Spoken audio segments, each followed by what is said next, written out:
With us finding out more and more about the Overwatch League rosters and how they're going to look next season, I thought it was a pretty good time to finally start talking about these teams. And at this point, I think it's most fair or the best approach to start with the already established Season 1 teams, because they only have made some augmentations, some obviously more than others, but then have quite some people confirmed and only some where we have speculations. But like in the case of San Francisco Shock, those additions make sense if they were to be true, so I will treat them as true for the sake of this video.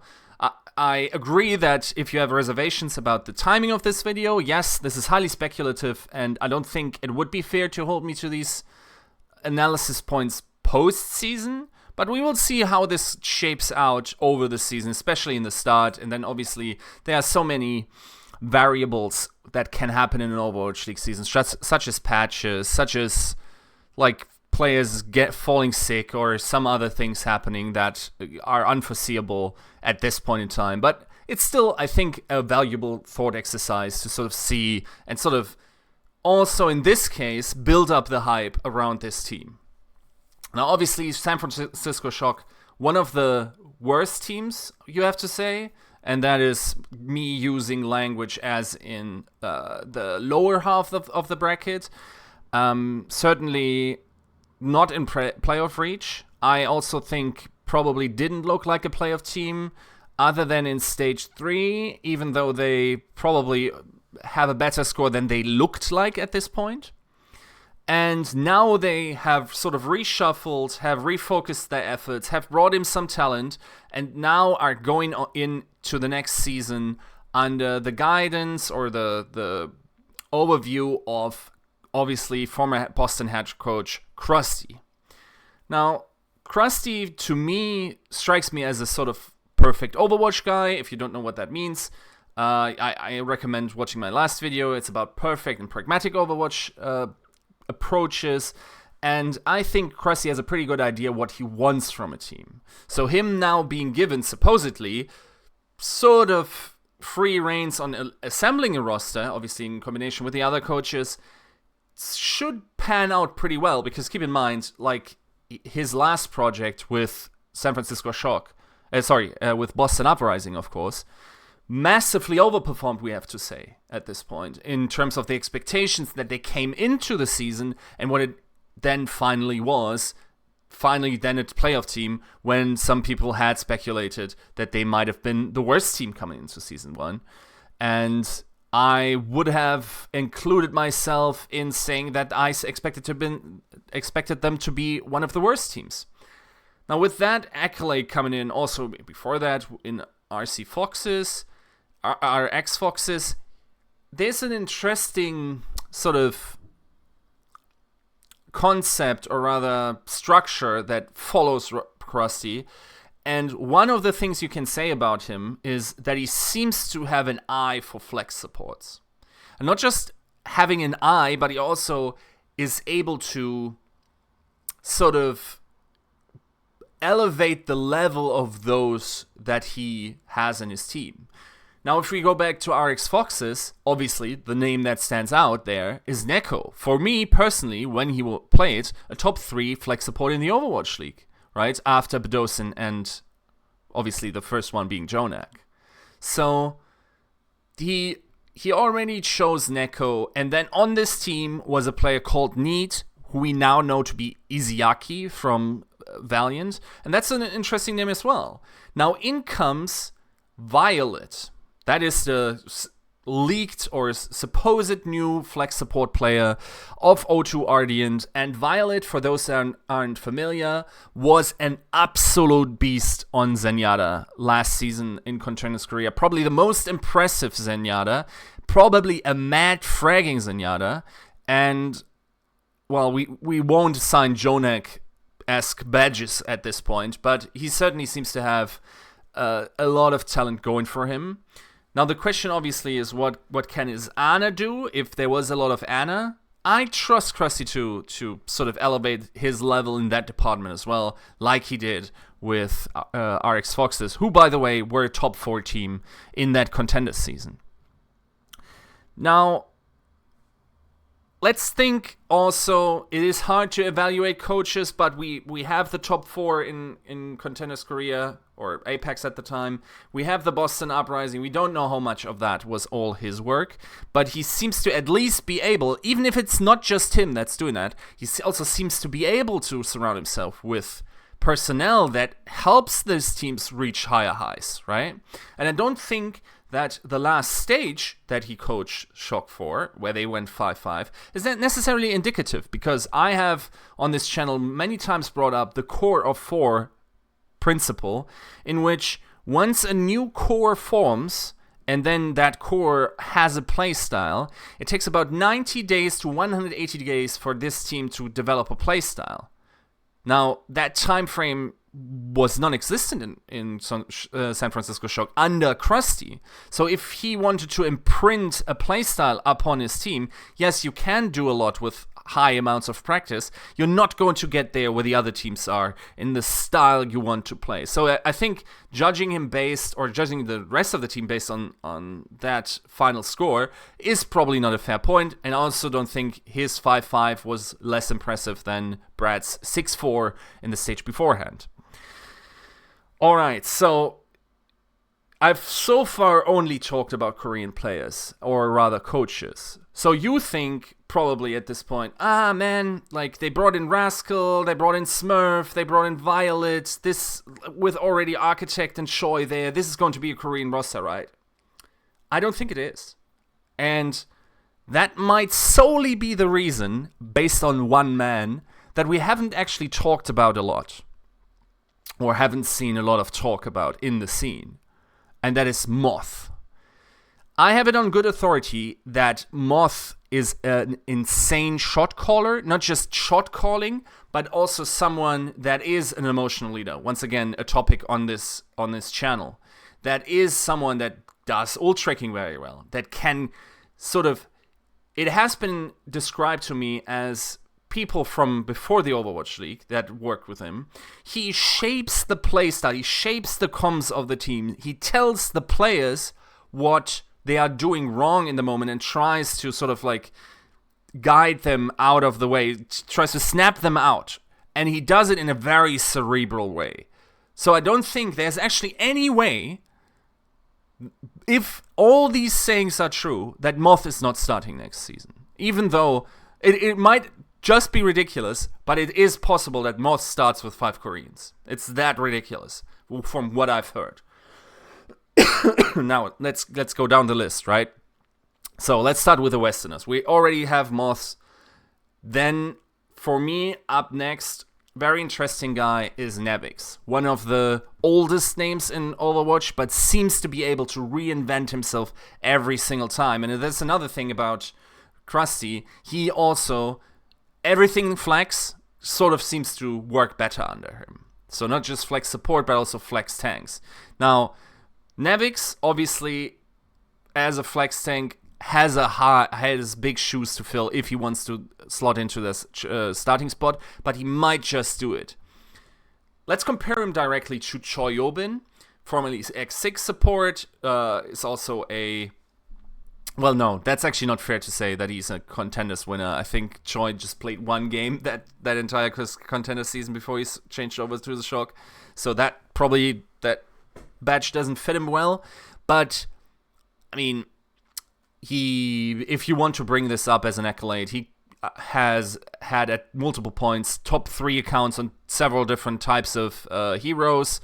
In NA, now keep in mind NA, yes, now Koreans are also playing there. He has been described to me as one of the best divas in the league. And this debate about the best flex tank deserves its own topic. But it seems to be that every week this sort of notion seems to change. Certainly, Choi Yobin has the level to be in one of those discussions.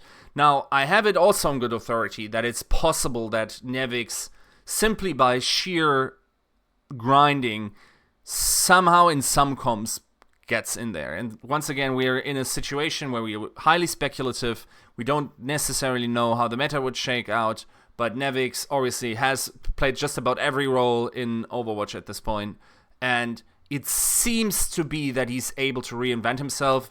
again, the season is a couple of more months out at this point. The next one on the list for Westerners, and I won't be talking about everyone, but the important roles for me here, the next one is obviously Sinatra. So if there's a Tracer meta, they don't really have another Tracer main on the level of Sinatra in San Francisco Shock. Rascal has picked it up in the past. Architect has played it in the past. For Architect, I think if he put his mind to it, it was really required. He could probably get up there, but he certainly has a way to step up to be at the level of Sinatra. And then if you can mold Sinatra into being a more system player or can craft the system a little bit around him, I think he's a great asset. And the only question behind Sinatra really is his champion pool. Because what have we seen him on, right? Every Tracer basically Priest McCree. And then he also has a pretty good Zarya, of course. So these things happen, but last season, for instance, we needed Tracer Widow specialists. But have we really seen Sinatra bring out a top class Widow? No, not at this point. We haven't, right? So there's some questions here to be asked about the hero pool. If it was again to be a Tracer meta, or just fragments of Tracer, for instance, for certain maps or for certain situations, that could be one of the Achilles heels of this new team. Next one is Super, and Super was way more hyped in the Overwatch League than he actually ended up performing. Now, I'm not sure how fair it is to evaluate his performance, because main tanks are very dependent on their backlines and also on the coordination, of course, of the team, because sometimes he looks rather like a main tank jumping in by himself might be the problem with the main tank, but it might also be just 5 people not following up on calls that he's supposed to make, right? That is entirely possible that there is a fault within the 5 and not the 1, because the 1 is doing what the coach is telling him to. Not saying that is necessarily the case for Super. I don't actually know anything about that situation, but he certainly wasn't performing to the level that people had hoped. Against him stacked is the Korean alternative Smurf, formerly of GGEA, and I think he has to be considered an upgrade over Super. Has shown sort of a nice variety of heroes he can play. I gotta say the front line in terms of main tanks raises some mild concerns and might be another exposure of the Achilles heel in Shock's case. Not quite sure how this will change out, but sometimes we have seen teams in the past lean on weaker main tanks that are overcome in pressured situations. Maybe that is something that can be done to the Shock. Then again, if you have this vulnerability, I think those are quite transparent and sometimes quite easy to fix. So, going over the Koreans, Architect, I think one of the best Widows last season, one of the cleanest Widows last season, doesn't necessarily just do it with his aim, and the fact that he was a great Widow should blow you away in a sense, because he came in as a Genji specialist initially of X6, and he has been playing a while in Apex, so in Korea.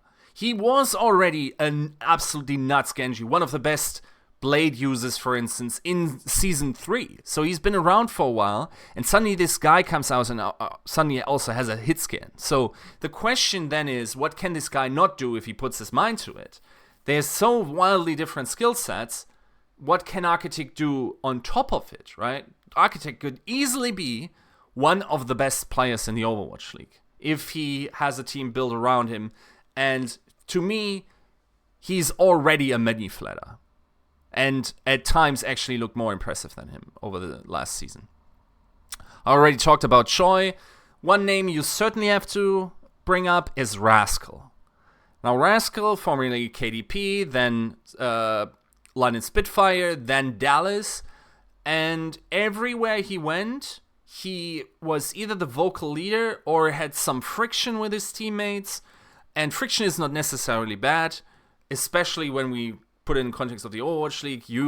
It seems to be that muscles need to be torn in order to grow, and that's also seems to be true for Overwatch League teams. If there's no tear, then you're probably not improving as fast as you can. But the problem with Rascal, obviously, as was reported, was maybe the language. And I'm not sure if it's actually true about the culture. I'm not too high about the whole culture thing. Now he's in a mostly Korean starter team, as I will talk about later. So as a leadership personality, and then also sort of hopefully like parachuted down in his force by Moth, if that is possible for Moth, Rascal could be a great shot calling asset to this team, and was already going in as one of the best players in Season 1. I see Rascal more of a possibly shot calling flex DPS that is probably home on a lot of projectile heroes, so he has that covered. And I don't think Rascal will have the same problems that he has had in these other teams. I think if you can promise Rascal a starting spot, and I actually don't see how, if projectile is meta at all, how he wouldn't be that on this team. And I think that Rascal, if you can sort of almost alchemically make him a positive force in this team, and he seems to still be hungry, then Rascal could be one of the leading personalities in this team, sort of like the social leader that's on top of the food chain in terms of hierarchy, social hierarchy, and then Moth as the cerebral leader. And this sort of, for instance, if you're a fan of football, this sort of resembles the German team of 2014. Yes, 2014, when they won the World Cup under Philipp Lahm, who was more the cerebral player, and then, or captain, and then Bastian Schweinsteiger, who was more like the guy that gave everything, especially in the finals, and can, just by the power of his performance, drag everyone with him because he won't ever give up.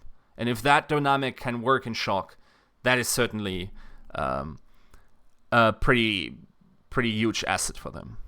So, okay, we got to talk about Sleepy. I think it's actually almost unfair to not mention him, but I'm afraid Violet is too good.